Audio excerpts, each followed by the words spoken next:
They say I shot my friend over a band. And imagine what I'll do to a bitch I can't stand. Now, I ain't gonna lie, sis, that bar was hot, but that bar got your ass in trouble. You are now listening to The Infamous Ones, a true crime podcast hosted by Kay on Spotify. A podcast aimed to uncover and share the stories behind heinous and insane acts that have been overlooked or overshadowed by mainstream media, getting justice for the voices that can't speak.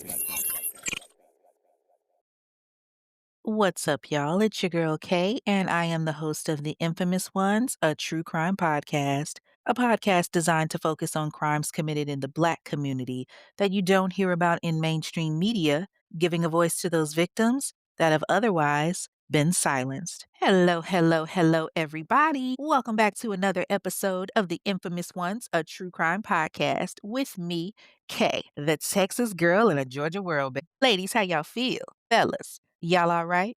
It is Sunday, November 9th, 2025, and it's also Tuesday, November 11th, 2025, because your girl had to come back and re-edit some parts. So I'm a little slightly annoyed, but it's my fault because I trusted a resource that was not reliable, and therefore it caused me to be 2 days late in putting my episode out. But I would much rather y'all be mad at me for a couple of days for it being late than put out some information that was false and then I potentially get sued. Listen, I ain't trying to be on no, paying $40 million back like, a certain individual did. I ain't got it. Okay. Listen, 40 million. You be lucky if you get $40. Okay. But some information from the episode that was previously published turned out to be false. So rather than publish it, I went ahead and pulled it because, in all seriousness, I did not want to get sued, especially when you're dealing with celebrity information. So I went ahead and took it back down to re edit it. But no worries, the information has been corrected. I now have a reliable source, and there's a certain source I won't be using anymore, but I now have a reliable source. So, of course, I went ahead and re edited the episode so that you all could get it. Now, how was everybody's weekend? Listen, I had a great weekend. I didn't have to work. This was my weekend off. I ain't have to get up before Jesus and the chickens. So I was happy. Okay. I live for weekends like that where I can just, buy snacks, lay in bed. I got to work on my book and work on episodes. Plus, I was binging in the heat of the night. Listen, I forgot how much Virgil Tibbs and Bubba had me in a chokehold. Okay, baby. Bubba was countryer than a sugar sandwich. Good Lord. But I loved every episode. So, I've been binging that for the last few days while I was working on my book and everything, plus working on the new episode for next week. So that way y'all can get it on time. You know what I'm saying? But I'm really excited about writing the episode. Why? Because y'all know y'all have been asking for it. Tonight kicks off the second edition of Celebrities Who Thought They Were About Their Life. Now, the first one was absolutely amazing. Y'all know I covered C. Murder and his murder charge, Kalen Walker and his multiple rape charges, Lloyd Avery and his murder charges, and then Ray Caruth with his baby mama responsibility dodging ass with his murdering ass. Well, the first episode for the second edition that's coming up tonight, I've been wanting to do it for a minute, but before we get into that, I do want to give you guys an update. Now, I love when I'm able to give additional information on a case. So, if you remember when I first started this podcast in October of 2023, I did a story on a case that did not have a sentencing as of yet. And the reason why I did the story is because it involved a friend of mine, a fellow author, Brianna. Shout out to her for doing the interview as well as giving me the information on her sister so that I could share her story with everyone. So, the story was about a beautiful young teenage girl named Manish Nicole Wilson. This was actually episode 2 from when I first started the podcast. So, if you have not heard that episode, go back and listen. But Manish Nicole Wilson was a 17-year-old high school student who was killed February 17th, 2020, in Charlotte, North Carolina, by a man by the name of Michael Paul Himes. Now, Michael was a man with an extensive history of alcoholism, DUIs, and domestic violence. So, if you don't remember the episode, he ended up hitting Manish head on in his truck and basically left her for dead. And then he called his girlfriend and accomplice at the time, Lauren Elizabeth Kerr, and she came and got him, and the two of them went home, leaving Manish at the scene. And several people witnessed them leaving, but Michael clearly didn't care. He was arrested after the cops gave him pretty much all day to get the alcohol out of his system because they didn't come investigate until that evening. But he ended up bonding out, and for the last several years, homie been chilling. So Lauren did her time. She was just an accessory. But recently, Michael Paul Himes went to trial and he was convicted of felony death by motor vehicle charge, where he got a sentence of 80 to 108 months in prison. And then on top of that, once he's out, he'll have to do another 16 to 29 months in prison for the hit and run, resulting in serious injury or death, and the reckless driving to endanger charges as well. So I am so glad for Manisha's family to finally get some justice for that sweet baby. And, realistically, he deserves a lot longer, but at the end of the day, if her family is happy with it, then that's what matters. So they're able to finally get justice for Manish. They're able to finally, see this man go behind bars like he deserves. All right, y'all, let's talk about this week's episode. But first, y'all know I'm going to ask, right? What you sipping on? Me, I'm actually drinking water. Listen, I was gonna have me some double XL, but I'm hold off because I'm trying to drink water until I got a little special gathering on the 22nd that I'm doing. So I'm trying to hold off until then. So I'm drinking nothing but water. Now I do got my popcorn and my hot tamales. Like I need to slow down though, because my doctor's been getting on me about my diet, but one day at a time. Now let's get into it. Hop on in and buckle up, baby, because we about to take a ride up to the New York City. Yeah, baby, we going to New York. We going back to 2007, where T-Pain had auto-tune on lock. Rihanna had folks standing out in the rain with their umbrella, and Denzel Washington had the box office on lock with American Gangster, okay? That's Alpaca. You block that. What y'all know about that? Y'all ready to ride? Y'all know what time it is. Let's get it.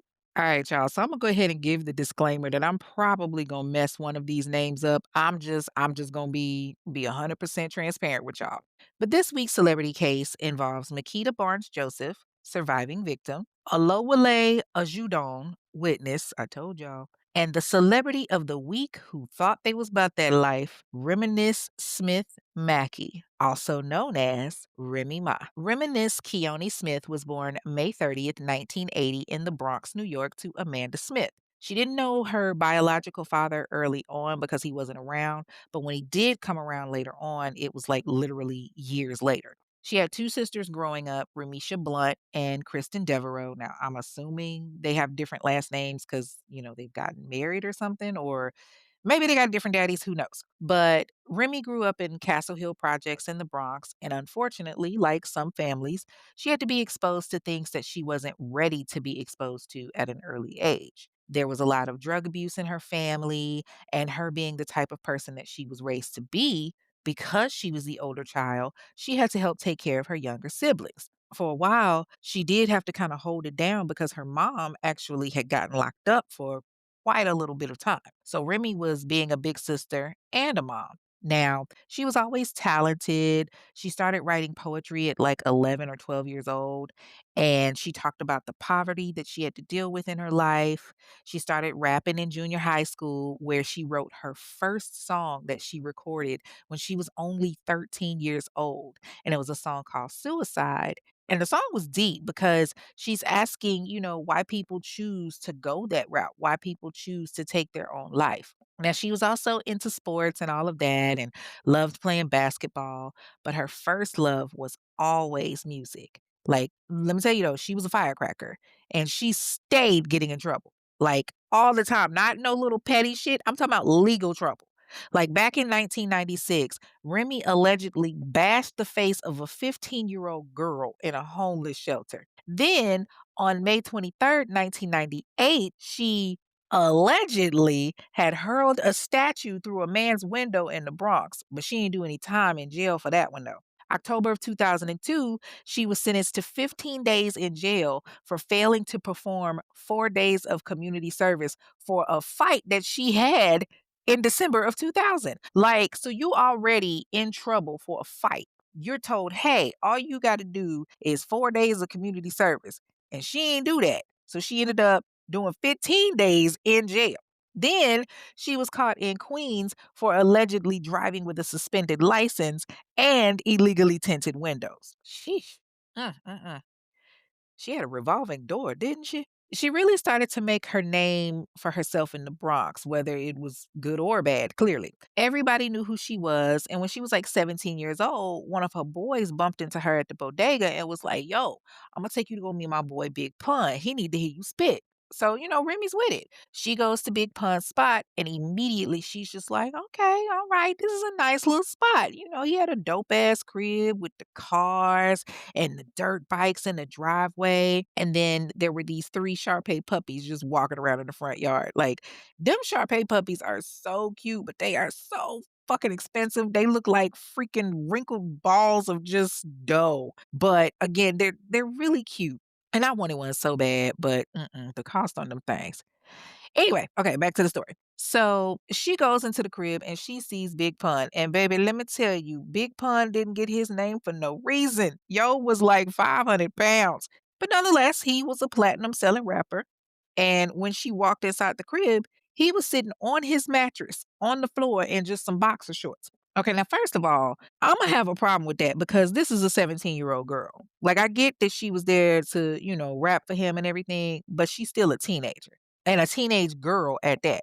But be that as it may, he's sitting there on the mattress in his drawers, and she comes in and he was like, "Yo, let me hear you spit something." And she starts freestyling, and Pun likes what he hears, so he decides, "All right, okay, I'm gonna end up being a mentor. Welcome to the crew." So she comes up with her rap name, Remy Martin, and Pun immediately put her to work by putting her on his album, Yeah Baby. Now, she had a couple of tracks on there. She had Ms. Martin and she had You Was Wrong. Now, I don't really remember them songs as much, but I guess they were bangers. Now, sadly, Big Pun ended up passing away February 7th of 2000 after a massive heart attack. And, Remy's devastated. She's heartbroken, but she's also got, labels and all of that trying to get her to sign with them. She's got that edge. She's hardcore. She a beast on the microphone. And so she quickly found a new label with Universal and she started working with Fat Joe and the Terror Squad. And with his help, she ended up putting out her debut solo album, There's Something About Remy, based on a true story. She put it out in February of '06. Within her first week, she sold 37,000 copies, which was roughly around $500,000. And I mean, the album was a bop. It had some serious hits on it. It had Conceited, put your right hand up, put your left hand up, whatever was on there. I'm conceited. I got a reason. Like dope ass hits. So now she signed a Terror Squad and, she making moves and she ended up on their second album, True Story, where she was featured on this track, Lean Back. Y'all remember that joint? And y'all know that song was on the charts for weeks. Like it topped the Billboard Hot 100 for like, what, 3, 4 weeks in a row? And that's how she ended up getting her first Grammy nomination. Now, even though she had like 37,000 units the first week as time went on, the album only did like 158,000 units within the first year, which wasn't even halfway to gold status. And Remy, she's starting to feel frustrated with everything because she felt like the album wasn't being promoted right. And she's heated with Joe and the Terror Squad. She's like, I don't think they taking care of me the way that they should. And so she wasted no time voicing her opinion to Joe on it either. And the two of them got differences of opinions, but it just got to the point that they were kind of bumping heads a little bit. And the next thing you know, Remy ended up leaving Universal and she fell back from Terror Squad altogether. Now, as far as her personal life, before she started making a name for herself in the career world, she made a name for herself in the world of motherhood. July 24th, 2000, she gave birth to her son, Jason Scott. Now, she never really publicized who Jason's father was because it was during the time that she was in a relationship, but Jason was her everything. And, she played the mother of the mother role very well. Like, I mean, shit, she was like a lot of black women helping take care of siblings and, stuff at a young age. So motherhood came easy to her. But, she doing a damn thing and she's starting to make a name for herself. And after she ends things with Jason's father right around 2004, she begins dating Joel Santana. Now, I promise y'all, when I found that out, I was like, what the fuck?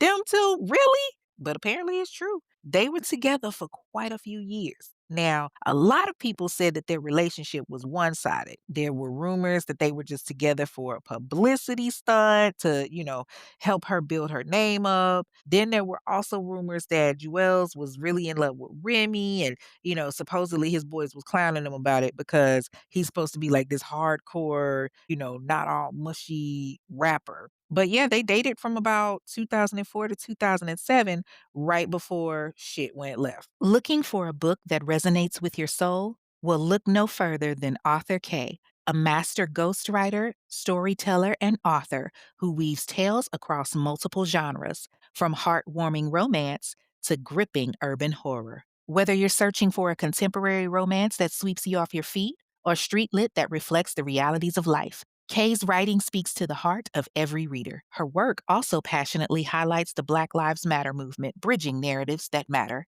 Dive into the journey of discovery, empowerment, romance, and connection through Kay's incredible reads. Visit www.mizk.com today and dive into a world of unforgettable tales. That's www.mzkaye.com. Your next favorite book is just a click away. Things are, going good for her. She's got her son, her relationship is going good. She's really starting to get a lot of attention, both positive and negative. Like, she's this hardcore ass rapper from the Bronx, but you also got other artists as well from New York that are also relevant around this time. You got Foxy Brown, you got Lil Kim, Nicki out there doing her thing. And, there's a lot of negative energy that's being put out there. Like, not everybody is going to be for everybody. Not everybody going to like the same artist. Y'all know how it is when it comes to the music industry. Like, you're going to have artists beefing and bumping heads and all of that. So in August 2004, Remy is doing this interview. And honestly, I feel like the interviewer was being a little bit messy because the interviewer tells Remy, right now, it's a lack of female rappers in the game. Foxy don't got anything going on. How do you feel about them? And when Remy hears this, she's like, listen, how do I feel about them? Stay wherever they at. Don't drop a song. Don't do nothing. Let me be the only one. I'm having so much fun. I hope they never come out. Nah, I wish everyone the best of luck. Just don't drop when I drop. That's all I gotta say. Matter of fact, just don't drop at all. It'll be even better. Now, honestly, there's nothing really wrong with what was said. To me, I felt like she was just saying, like, hey, if they come out, cool. If they don't, they don't. But if you do come out, just drop on a different day to me. And like that's no difference than, my opinion of the literary industry. Like y'all know I'm an author. I'm not gonna drop my book on the same day as somebody else, especially somebody else that I know, because it's my time to shine. Damn it. I mean, I'm not about to share the spotlight. It's like an unwritten rule in the literary community. Like, and y'all know I always have that philosophy of it's enough room at the table for everybody to eat. But sometimes you just gotta make sure you ain't eating on the same day, damn it. But anyway, okay. So, like a month later, Remy and Foxy ended up seeing each other at this event at this spot called Fight Club. And Foxy was feeling some type of way because Remy wasn't paying her any respect. So she was like, "Bitch, why you can't keep my name out your mouth?" And Remy, she trying to get her to settle it like rappers with a battle. But Foxy's like, "Nah, chick, I ain't battling. That's for beginners like you. You got that. We over here selling records in Brooklyn." Now, Remy being Remy, she clapped back and was like, "Well, bitch, what records are you selling? Because as far as I can tell, you here with me at Fight Club. When was the last time you sold a record? Get the fuck out of here. I'd rather be a beginner that's on fire than be a washed up veteran. Are you fucking serious? Don't try to degrade what I do. Are you dumb?" Y'all know she infamous for that. Are you dumb?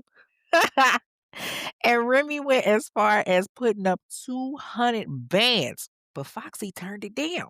So they little beef kept going and kept going and kept going until January 2005 when they were at Def Jam. And I guess Remy, had just had enough because she socked the shit out of Foxy. And clearly, with her record, she was no stranger to violence. So, of course, that wasn't going to be her only brush with the law. And I'm sorry, but anybody that's on her bad side, Godspeed. I ain't going against Remy. Like Remy, one of them people that just look like she know how to rock your shit. Okay. So shortly after her Grammy nomination, Remy's troubles get a lot worse. All right, now, okay. Remy had a longtime friend by the name of Makita Barnes Joseph, who worked at a real estate office in Manhattan. Makita Barnes Joseph was born in 1984 to Boris and Christina Barnes in the Bronx. That I could find, she had a little sister named Charlene, and she attended Grace H. Dodge Vocational High School, where she graduated in 2001. Then she attended Berkeley College. Woo, shout out to Berkeley. She attended Berkeley College and graduated in 2005, I believe. And during that time frame of the incident, she worked at a real estate office in Manhattan. But one night, Makita is talking to Remy and she tells her, "Hey, me and some people going out to celebrate Crystal's birthday. Y'all should come with us." And, they go and celebrate. And y'all know how it is when you celebrate somebody's birthday. Everybody and their mama about to turn up at the club. And Makita's brother, Chad Royale, was the party promoter for the party that night. And listen, Chad used to throw some of the best parties. Like, I would see them all over social media. Mind you, I've only been to New York like twice, but yeah, like his parties are known. So Remy and Makita were friends through this girl named Crystal Bolton, which was another rapper that Remy was cool with. Crystal went by the name Cristal.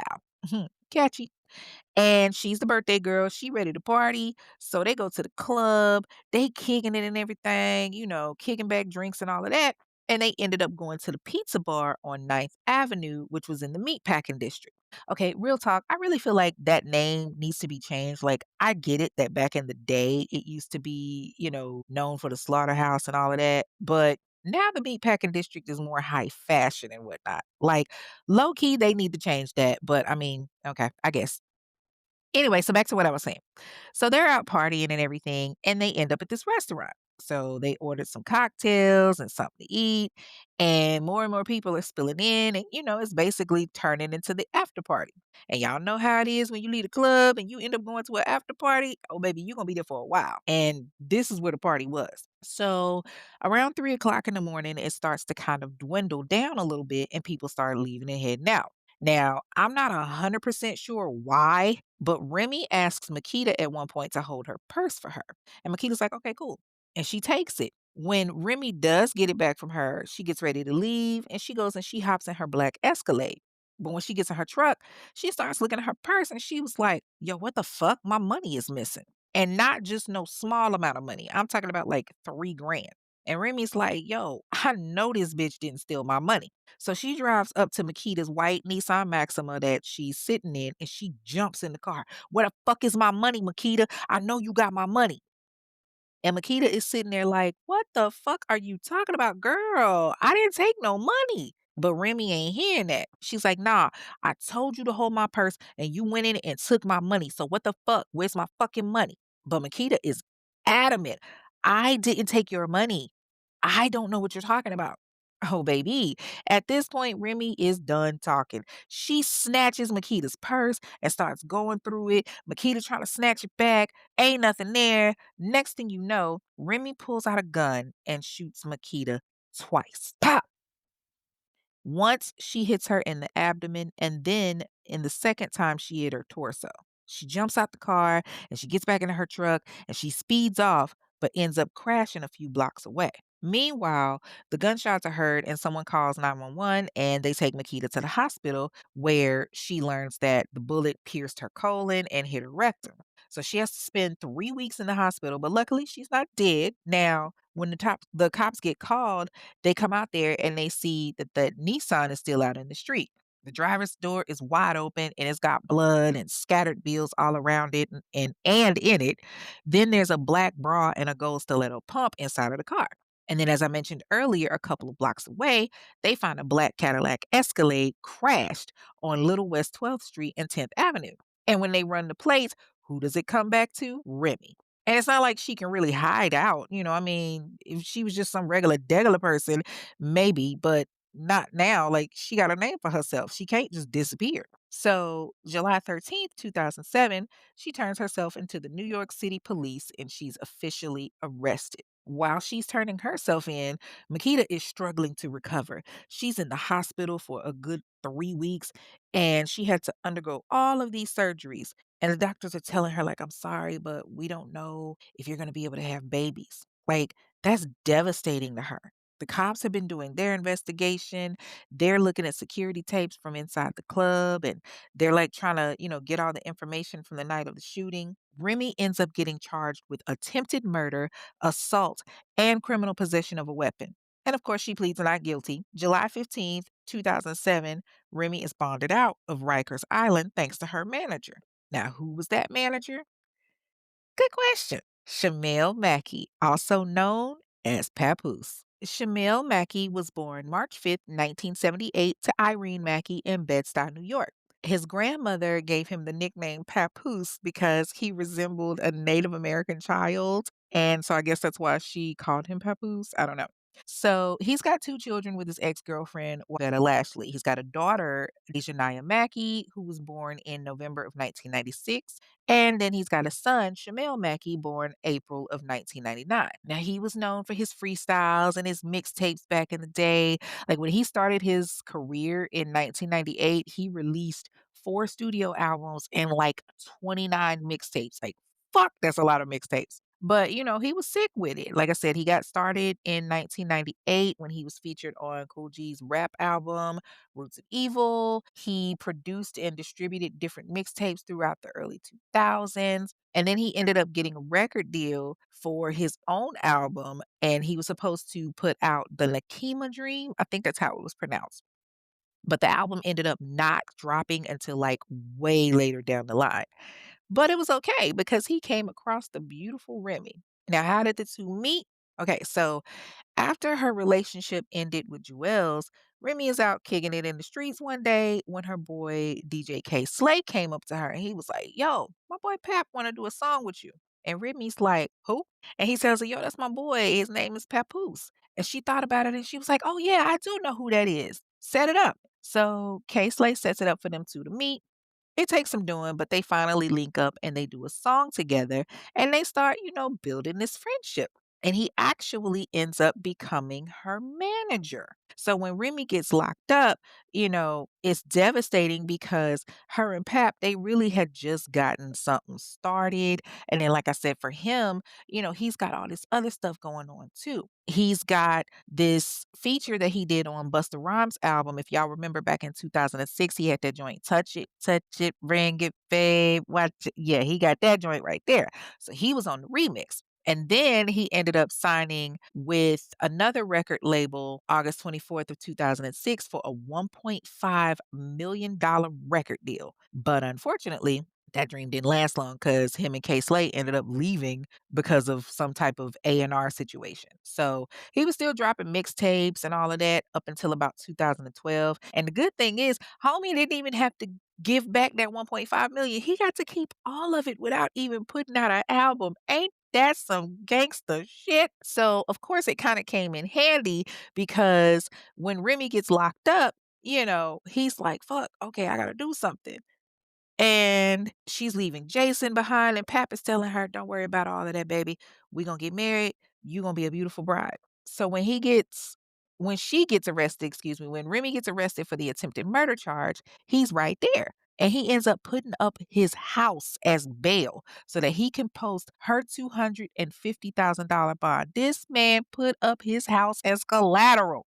That's that loyalty right there. That's love because the fuck putting up my house? Absolutely not. The Negroid deal? Mm-mm. Nope. That's the only thing that I own outright. Hell no. Especially if she fuck up again, which, well, she did. But she gets out And this child can't stay out of trouble.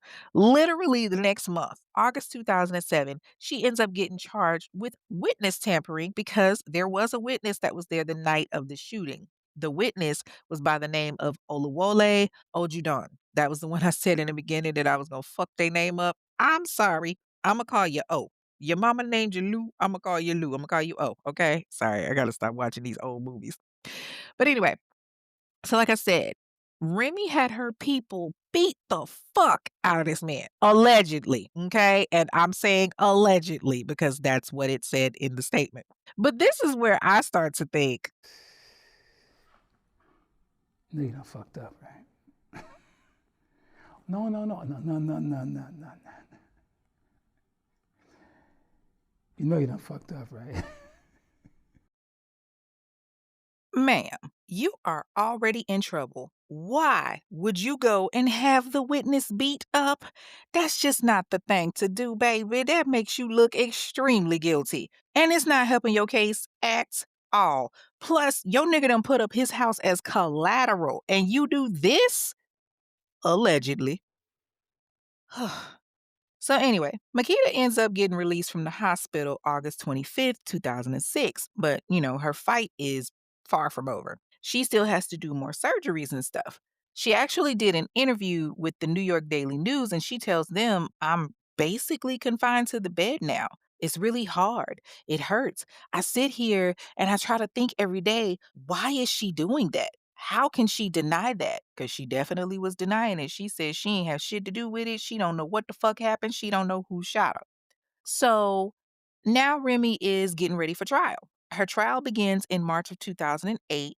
Remy ends up obtaining Ivan Fisher to represent her, and she begins the fight for her life. The trial lasted about a week, and Makita testifies as well as the eyewitness Oluwole and a few others. And Remy's defense is that she didn't do it, don't have a clue who did it. But on March 26, 2008, Remy is found guilty of assault, illegal weapon possession, and attempted coercion. They ended up dropping the charge of witness tampering because there wasn't enough evidence. So she's scheduled to be sentenced May 13th, 2008. And at her sentencing, the judge, Justice Rena K. Uvalier, was like, "I really don't have any sympathy for you. You shot this girl and then you went through her purse basically like you didn't just shoot her, got in your car and just left. And you left her bleeding in the front seat. And the bad part is, she didn't even have any money." The judge then sentences Remy to 8 to 10 years in prison. She gets taken back to Rikers Island where she has to finish her sentence because that's where she's been the entire time. And while that's going on, Makita is basically bossing the fuck up. She was like, "You know what? Fuck this. I'm not liking this sentence that was given." And she decides to sue. And that she did. June 23rd, 2008, she files a lawsuit against Remy, her attorney, her label for $80 million. God almighty. Jesus. But she personally files a lawsuit against Remy for $10 million. She had a dope ass attorney by the name of Lauren Racer that represented her in the trial and in the lawsuit. And Lauren tells the judge, "My client is scarred and still has pain in her stomach, numbness in her leg, and suffers from post-traumatic stress from being shot by Remy." Yeah, honestly, 10 million isn't enough. So they're supposed to get married. Remember, Papoose and Remy are now, supposedly supposed to tie the knot. Okay. So they ended up having to call the wedding off because Papoose ended up getting hemmed up. Y'all, okay. One day, Pap goes to the prison, he going to see his girl or whatever, and he's got this handcuff key. Like, I don't know if homie was trying to break her out of prison or what, but the guards end up seeing it, and he gets arrested, and he's charged with suspicion of attempting to break her out of prison. So he basically ends up getting locked up right there in the same prison as Remy on Rikers Island. But eventually, the charges against him gets dropped and he's able to go back home. Still, the wedding is called off because even though the charges were dropped, the officials was like, "Nah, motherfucker, you ain't coming back up in this prison. You ain't coming to see her." And they banned his ass for 6 months. But, Remy put her time to good use. She was in there doing her thing, and she released a couple of mixtapes, The BX Files, Jesus Christ, and Blasphemy. Okay, I like the play on words there. I'm not even gonna front. I like that. Now, behind bars, Remy's still trying to figure out a way to get shit taken care of. She had filed an appeal based off the fact that the victim herself, Makita Barnes, was the one who first produced the gun that ultimately got her shot. But the courts was not trying to hear that. And she started writing more and wrote a letter to her fans on Global Grind in 2009. And the letter read, I really miss everything, but I especially can't wait to get back in the studio and touring again. I've been writing like crazy. First off, I'd like to send love to C Murder, his family, and children. Some people are aware, but I realize that a lot of people don't know that I have a son. He just turned 9 years old, and I was able to celebrate his birthday with him and Pep. They stayed with me for 5 days and 4 nights. We had so much fun. I cooked breakfast, lunch, and dinner. I baked cookies, cakes, and banana pudding. We watched movies, played board games, and took a lot of pictures. I just want to say that so also love the Wendy Williams show. I try to watch it. I love watching the videos that are sent in of little kids saying, "How you Zoe?" I couldn't pay my son to do that. I have to go on her show though when I get home. Whew, I remember that. Everybody wanted to be a part of that show and just go, "How you Zoe?" Anyway, a few years later, while she was still in prison, she had some of her music featured in this documentary, Black Lifestyle, which aired in Japan. And she's praised for her, style of flow and how she's one of the most listened to hip hop artists in Japan to this day. She had a lot of acknowledgments while she was behind bars too. And I think she used that as her motivation to keep pushing herself. And even though she was sentenced to 8 to 10 years, she only served 6 because on August 1st, 2014, she was released from prison and she got to go home. Now, once she was released, she hit the ground running. Okay. Forrest Gump. I was running, that kind of running. She appeared on the Wendy Williams show, just like she said she was going to do. And she did an interview. Ooh, how you Zoe? Yes. Now, later that month, she released a mixtape, I'm Around. Then in April of 2015, she released Remy on the Rocks, which was a compilation of various tracks from all of the mixtapes that she had done. Later, in July of 2015, she joined the cast of Love and Hip Hop New York for its 6th season, along with Papoose, of course. And at this point, they're already married. They had gotten married over the phone while she was in prison. But, since she was now on the show, they wanted to do this really big wedding and, really make the most of it. And she ended up becoming a season regular and did seasons 6 through 10. And they even had a spinoff, Remy and Papoose Meet the Mackies. Y'all remember they had their fairy tale love wedding on the show and all of that? And of course, there was controversy with that too, because Child Ra Ali and Yandy was getting on my damn nerves, and Remy just stood by and watched on the sidelines. Ra was doing too much, in my opinion. But anyway, so I was doing some digging on her social media and I came across her Instagram. Now, 1 year after she had gotten released from prison, she did a little post or whatever with a selfie that said, At this moment 1 year ago, I was sitting in a cell wondering when I was coming home. I had actually gave up hoping that it would even happen. I was supposed to be released July 31st, 2014, and I woke up on August 1st, 2014, still in prison. I was devastated. Yet by the grace of my merciful God, I was able to wake the next day at home in my bed and post my first selfie. At this moment, I was so happy, but still in shock that I was actually free. Damn, is one day really that much of a difference? Did they make her think she wasn't coming home or something? Child, the way she was talking had me a little concerned. So later that day, she made another post that said, Here it is exactly 1 year later, and it feels great to say, hashtag I'm around. Thank you to everyone that supported me and helped to make my transition back into a society a warm, inviting, and loving feeling. I'm truly thankful. However, I would not have been able to be who I am and where I am today had it not been for my loyal, honest, dedicated, and loving husband and best friend, Papoose. He kept me sane. He kept me grounded. He made me believe that it was possible to start again. I love him and can't express how thankful and honored I am to have such a real one. Well, that didn't age well now, did it? I'm sorry. I'm going to do better. But that's how she felt at the time. She was happy. But perhaps one of the most happiest moments was when she and Fat Joe reconciled. And in 2016, they released a joint album called Plato Ploma, which in Spanish is silver or lead, which is a phrase coined by Colombian drug lord Pablo Escobar, who that man was notorious for using that phrase. He would use it with government officials and law enforcement and basically tell them that they could either take a bribe, which was the silver, or get killed by a hitman, which was the lead. Like, whew, yikes on bikes. But when they put out that album, their song All the Way Up was released that same day. And baby, when I tell you that album was ridiculously successful. Like, oh man, I still to this day, as soon as I hear Nothing Can Stop Me, I'm all the way up. I'm like, oh, yes. Listen, I wish I could play it for y'all, but I ain't trying to get sued. Okay. That thing went platinum. Remy ended up getting 2 Grammy Award nominations behind it. It debuted at number 44 on the Billboard Top 200 within the first week. But there was a bit of controversy too, because right after she gets out of prison, she does a song where she talks about shooting Makita. Now, remember that whole time that she was on trial, she kept saying that she didn't shoot her, didn't know who did it, and all of that. But then in this song she did with Fat Joe on Cool and Dre's Out of Control, there's a line where she says, "They say I shot my friend over a band.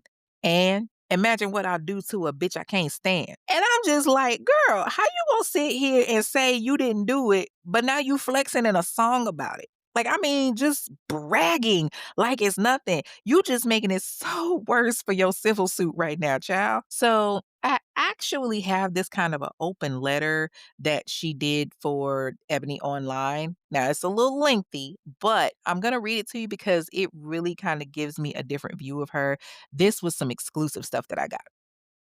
So it was titled Life Behind Bars. I always knew I could rap and wasn't surprised by my early success. I was a kid though, still in high school, still hanging out on the block in the Bronx. Everybody was rapping, so I wasn't interested in committing fully to being an MC. Then I met Big Pun, who changed all of that. He was already a platinum selling artist and immediately took me under his wing and ushered me into the music business. Following the success of Lean Back in 2004, I traveled and performed all over the world.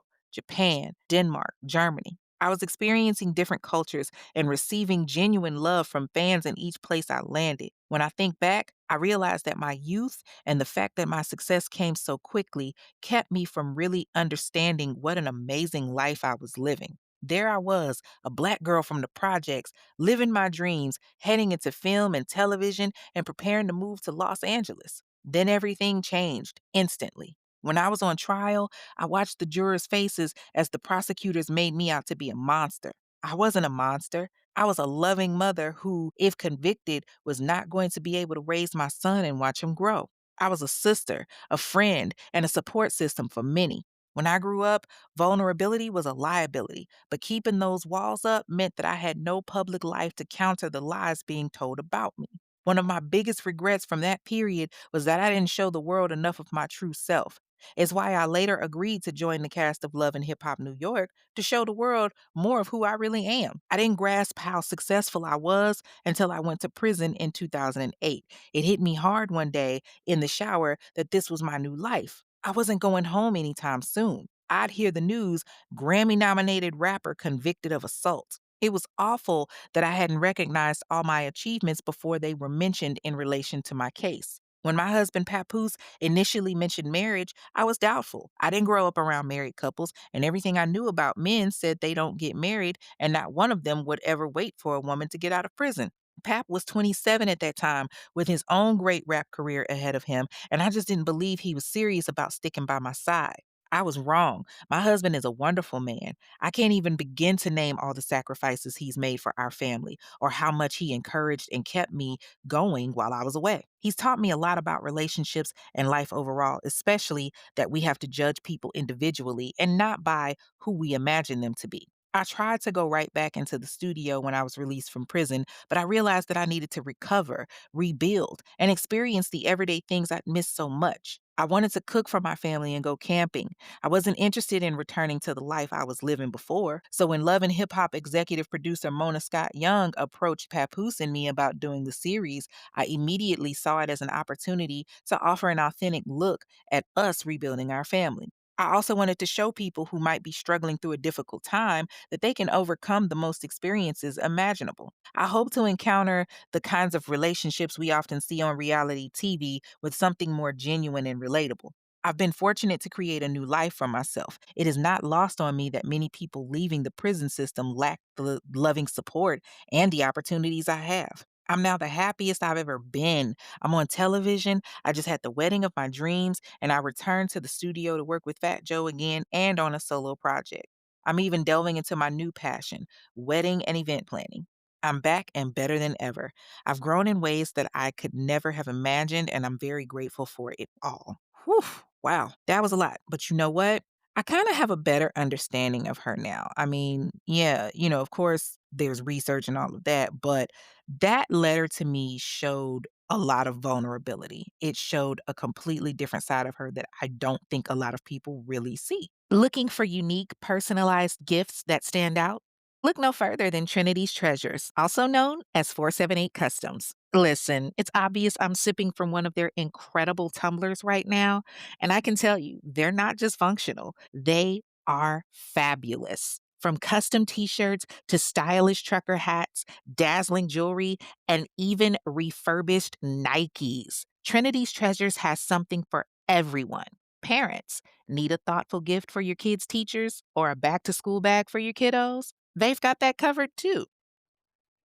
And guess what? They're a verified Houston County vendor. Plus, they offer discounts for military personnel, first responders, and y'all know how I feel about first responders because hello, nurses, educators, schools, profits, and bulk orders too. So text 478 205 9472 or join their Facebook group 478 Customs. Tell them Kay sent you and get ready to be amazed by the most incredible personalized gear. Trinity's Treasures, where your treasures come to life. I think after that, she kind of really started to realize that she wasn't trying to go backwards and she left all the bullshit behind. On August 20th, 2017, she opened up a women's clothing store in Raleigh, North Carolina called Conceited. Very fitting. And she just really, continued to grow her brand and her business, including becoming a new mother again.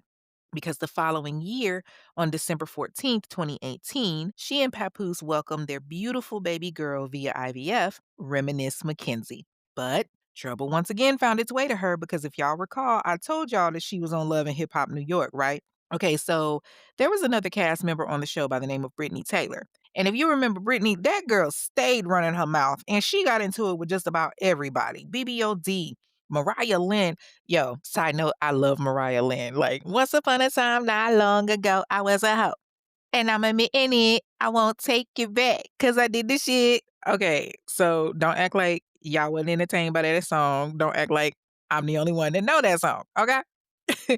But Brittany had beef with her too. But mainly, she had a little beef with this chick named Bianca on the show. Now, Brittany, she got on my damn nerves. She tried too damn hard. I just don't think that she could handle Remy telling her the truth about herself. Like she was trying to be something that she wasn't. And it all came to a head at the reunion. And Remy, she not wanting to hold her tongue. Like she's letting her know, okay, Brittany, you are all but 4'11". You going about this the wrong way. And she's speaking from experience. She's trying to tell her. But Brittany wasn't trying to hear it. Instead, she did like a lot of these little young girls and started popping off on social media, one of them keyboard thuggers. And so when things get real spicy, it's too much for her. And it got real spicy in April of 2019. So Remy was supposed to perform at the Pretty Lou benefit concert in Irving Plaza. And they're at this concert, and supposedly Remy went up and just bloop punched Brittany in the eye completely unprovoked, which I believe is some bullshit. So Brittany goes to the police and she's like, oh my gosh, she attacked me. And once again, Remy gets arrested and she's charged with assault. And she's got this star witness or, whatever that was there that saw the whole thing go down. But ultimately, charges ended up getting dropped because the prosecutor told Brittany, how you got this star witness that's supposed to be the corroborating eyewitness, but is no longer being corroborating, no longer being cooperative, no longer answering questions. And so Assistant District Attorney Juan Maldonado then shocks the courtroom and tells the judge an unaffiliated witness remembers seeing the defendant, Remy, the entire time. And Remy was in the green room at Irving Plaza where the assault reportedly occurred. But they never saw Remy and Brittany interact in the times that they were there. So basically, what they were saying was Remy was being charged with 4 counts of misdemeanor assaults and harassment, but never did anything. So, for, lack of better words, somebody else rocked Brittany's ass and she tried to put it on Remy. And I'm just like, girl, really? Like, you taking it to the extreme now. That ain't no mistake you just made. Like, you should have your ass drug for that. I'm just saying. At any rate, it's been an up and down for Remy. November 16th, 2017, she released the song Wake Me Up, which was the first single from her new album, 7 Winters, 6 Summers, which obviously y'all know it represented her time in prison, of course. She had Little Kim on the track with her, and that song was fire. Then she released another single in 2018, Melanin Magic, that had Chris Breezy on it. And oh, my to the three living gods, I love that song. She started dropping hits back to back. April 2018, she released the song Good Company. And then in June, she released another song, New Thing, which was with French Montana. She also became the narrator for the BET show My True Crime Story, which is one of my favorite shows. She's done quite a few movies and television roles, the ABC series Queens. She was in the Lifetime movie Girl in the Basement, a lot of different movies and acts. And of course, I could get into her whole beef with Nicki Minaj, but listen, we would be here all night if I did that. All I can say is Sheetha, honey, ate down and left her looking crazy. Need I say more? But, as always, when things are good, here comes the bad. Like a very public divorce battle that she's got going on right now with Papoose, who apparently, decided to go out there and start fucking around with self proclaimed, and I emphasize the word self proclaimed boxing legend Clarissa Shields. Like, in the words of the great black mother of Hollywood, Jennifer Lewis, that bitch ain't no legend and you 5 fucking years old. But in all fairness, it was rumored that Remy cheated on him with Easy the Block Captain. So, I guess. Anyway, homie's not really that attractive, but maybe he got some good dick. Who knows? But it's not even really her biggest battle because she's got an even bigger one that she's facing with her son. Jason is now being accused of murder himself. And Remy's been tied up in that because Jason Scott, was accused of killing Darius. I'm going to fuck this last name up. Darius Gayabo back in June of 2021 in Queens. So he's facing first-degree murder for that, as well as charges for second-degree murder, criminal possession of a weapon, and first-degree reckless endangerment. But how is Remy in it? She's in it because here she is arguing with the daughter of the man that was killed right there on the courthouse steps. Somebody happened to catch a video of Remy confronting this lady by the name of Jasmine Dior. And you can hear Jasmine say that, she acting tough and, oh, go around the corner and all of that. And Remy's like right there antagonizing her, saying, come on out and beat me up. So even though Jasmine kind of was like instigating at the same time, she turned around and flips it to the media and it's like, well, it's disheartening and disturbing. Instead of her showing remorse or respect for what her son did, she chooses to lash out at me. I'm grieving a loss that can't be replaced, and I won't allow anyone to shift blame or act like my pain is anything less than valid. Okay. I'm just thinking at this point, we're in our 40s, in our, big grown lives. Let's act accordingly, please. Right now, her focus should be on her son. But, he's in for the fight of his life right now and on trial facing life in prison without parole. As of late, Remy has been quiet, so maybe she's finally chilled out, and focused on what's important. But that, ladies and gentlemen, is the story of Remy Ma, who I have coined Rowdy Remy. And now it is time for Fair or Foul, where we look at the justice system to determine if the sentencing given was indeed fair or if it was just some bullshit that's going to have us sitting back saying, what the fuck? Being sentenced to 10 years for an attempted murder charge in New York, to only be sentenced to 10 is lucky. And let's keep it real, she got that because she was a celebrity. Most people will be looking at up to 25 years easy. And the fact that you only got sentenced to 8 to 10 and then only had to do 6, man, that was a gift. Use that gift for good. Like the trouble that you keep getting in, you got to be careful with that. I can only hope that you decide to walk far the fuck away from that life because now it's trickling down to your son and he needs you, and you damn sure don't want your daughter following in your footsteps. Like, I will say I am very disturbed at the fact that you made this rap song about shooting her. Clearly, she didn't do it. You didn't find any money on her and you destroyed a friendship, no matter if you were tight or not. You lost 6 years. 6 years away from your son. 6 years that you had to be on lockdown. And I call bullshit on that sentence only because I don't see remorse. You didn't show any remorse. Hell, half the time you denied even knowing her or doing anything to her, but then you wanna use it to your advantage? Why? What was the reason for that? Cardi, child, I wish I knew. Like, you used her pain and suffering to boost your sales. For what? Marquita definitely deserves all the money she won in that lawsuit. Granted, she couldn't sue the label like she originally did, but she damn sure sued you.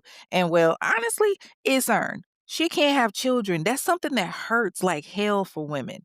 But be that as it may, I'm happy that she's, moving on and prospering in life. She got her own business as a travel agent. And good God Almighty, I saw some pictures of her. She is thicker than congealed grits. I promise you.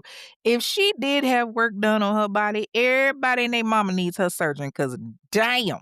And y'all know I'm gonna post the pictures in the group, but I don't think ultimately, I don't think that it's fair that celebrities get off solely because they're celebrities. You could have killed her. You got off light, in my opinion. Like, not to victim blame, but why did you have that much money on you in the first place? Or the better question is, did you actually have that much money on you? Because that money was nowhere to be found. She didn't have it. Like, do you feel remorse? Have you apologized to her?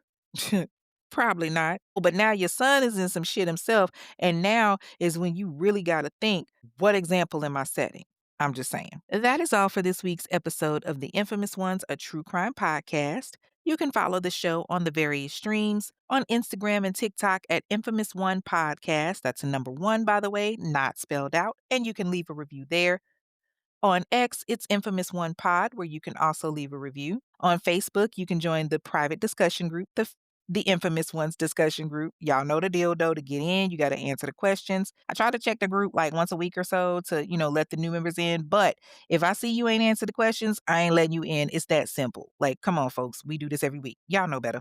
So tell your people, get their shit together so they can get in the group. And once y'all get in there, come on in and take a seat and tell us what you're sipping on. Oh, and tell your people to join the group too. The show streams on multiple streaming services like Odyssey, Apple Podcasts, iHeartRadio, and so on. So leave a review on any of the streaming services. It only takes a second, okay? The reviews matter.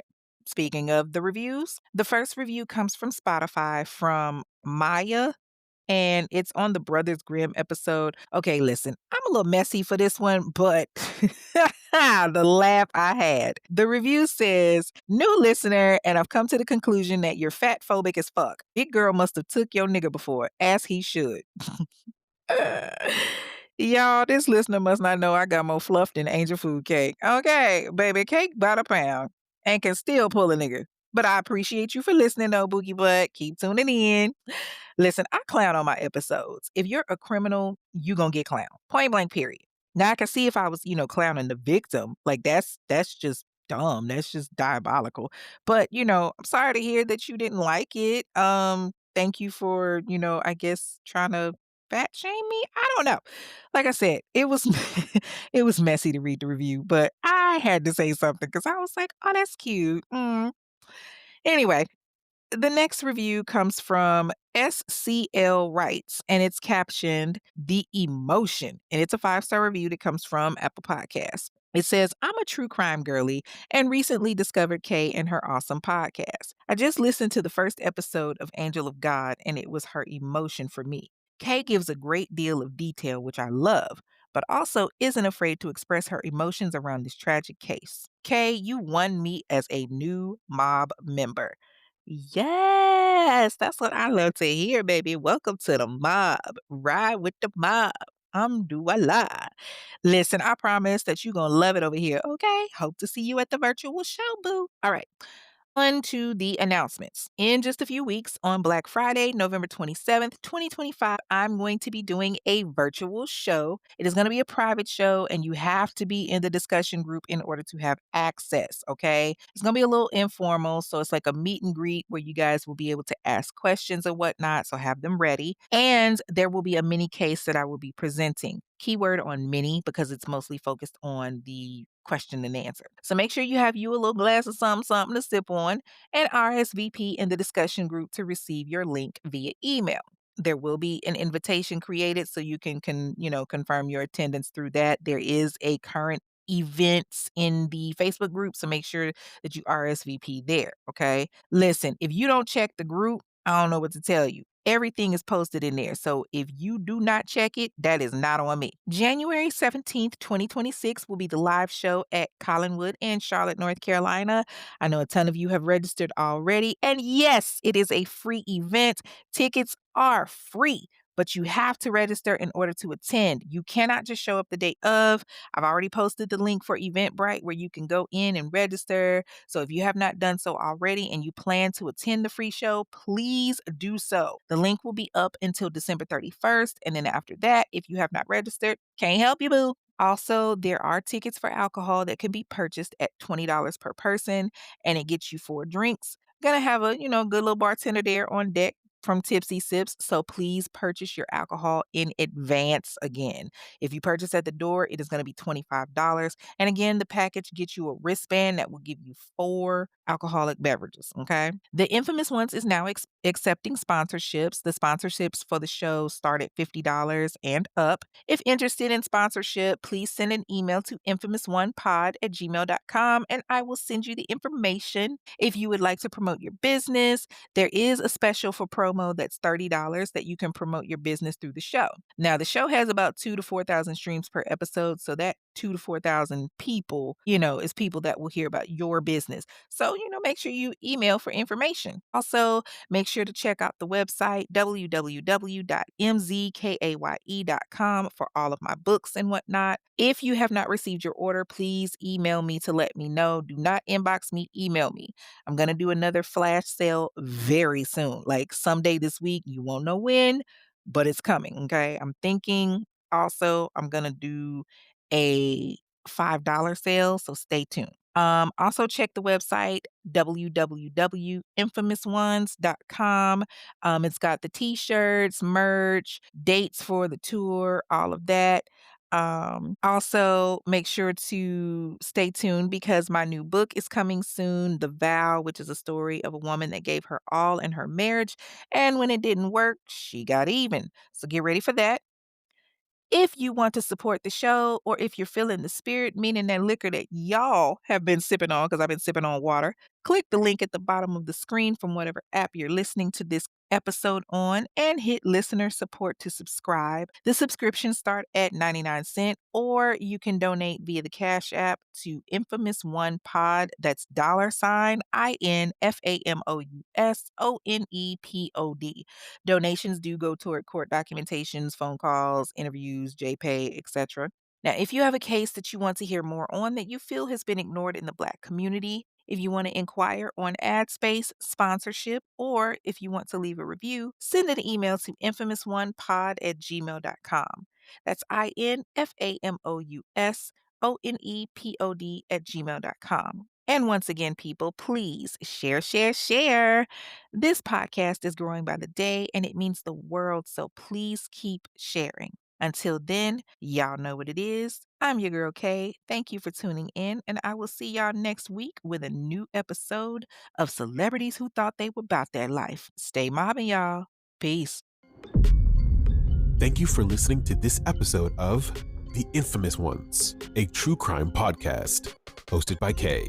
Be sure to like and comment on your favorite podcast platform and subscribe so that you never miss an episode.